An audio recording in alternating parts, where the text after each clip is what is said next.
La justice est-elle une affaire d'État? Alors, trois choses importantes ici. D'abord, évidemment, le terme de justice, notion du programme. Bien avoir en tête que la justice s'entend en deux sens. D'abord, la justice renvoie à l'institution judiciaire, c'est-à-dire l'institution qui est en charge de faire appliquer la loi et de la faire respecter. Bien. En ce sens, la justice est très liée à ce que l'on appelle le droit positif, c'est-à-dire le droit qui est établi, écrit par les hommes. Bien. Premier sens de la justice. Deuxième sens de la justice, on parle de justice aussi en tant que valeur morale.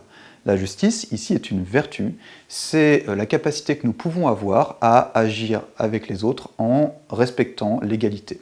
Bien. Donc, deux sens de la justice, l'institution judiciaire et la valeur morale. Bien. Ensuite, être l'affaire de quelque chose, la justice est-elle l'affaire d'État? Si elle est affaire d'État, ça veut dire que l'État est en charge de son application, de sa mise en œuvre et de sa protection. Et enfin, le terme d'État ici, terme important qui est une notion du programme, l'État, c'est l'ensemble des institutions politiques, judiciaires, économiques, etc., en charge d'organiser la vie de la société. Bien. Existe-t-il une première réponse? Ici, quand même, on peut se demander ce qui se passerait si la justice n'était pas une affaire d'État. Si la justice n'était pas une affaire d'État, alors elle relèverait du domaine privé. Bien. Et si la justice relevait du domaine privé, alors on ne voit plus très bien ce qui distinguerait d'un côté la vengeance de la justice. Il y a en fait quand même deux grands avantages à faire de la justice une affaire d'État et qui permettent donc de la distinguer de la vengeance. La première chose que l'on gagne à faire de la justice une affaire d'État, c'est l'impartialité. Seul le juge, en effet, est impartial. D'accord ? Dans le cadre de la vengeance, nous sommes à la fois juge et partie. C'est en déléguant à l'État le soin d'appliquer la loi, d'accord, de la faire respecter, que l'on peut trouver cette impartialité. Ça, c'est très important. Bien. Deuxième chose que l'on gagne à faire de la justice une affaire d'État, c'est la possibilité physique de faire appliquer la loi. En d'autres termes, l'État a la force de faire appliquer la loi. Ça, c'est très important. Max Weber, par exemple, définissait l'État comme cet ensemble d'individus qui possèdent le monopole de la violence légitime. Donc, ça c'est très important. Si je n'ai pas la force de faire appliquer la loi, la justice n'existe pas. Bien. Pascal disait à ce propos que la justice sans la force est impuissante, là où la force sans la justice est tyrannique. Donc il faut mettre ensemble la justice et la force. Et ce n'est possible qu'à la condition de faire de la justice une affaire d'État. Bien. Donc, parce qu'il y a la nécessité de distinguer justice et vengeance, il est nécessaire dans un premier temps de penser que la justice relève de l'État. Quelles sont donc les limites de cette première réponse? Eh bien, il faut considérer d'abord que la justice de l'État, c'est-à-dire la loi telle qu'elle est formulée, est générale, d'accord, par définition dans sa formulation.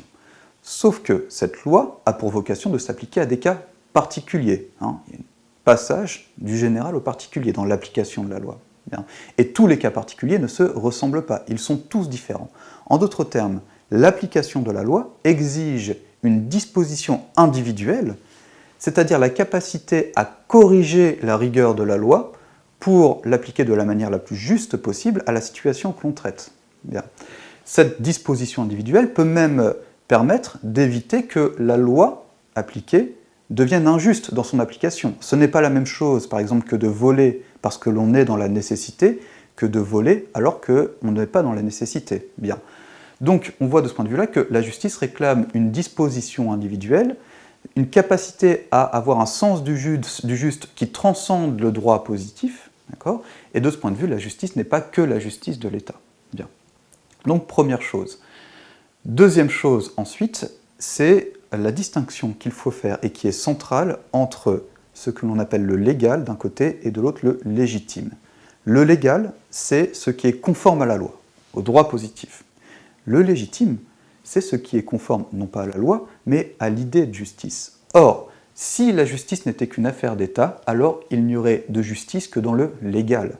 Simplement, il peut exister parfois que l'on trouve une loi injuste et qu'on aille la contester, quoi qu'elle soit légale, en employant des moyens qui peuvent être illégaux, parce qu'on estime donc qu'il y a une justice plus légitime.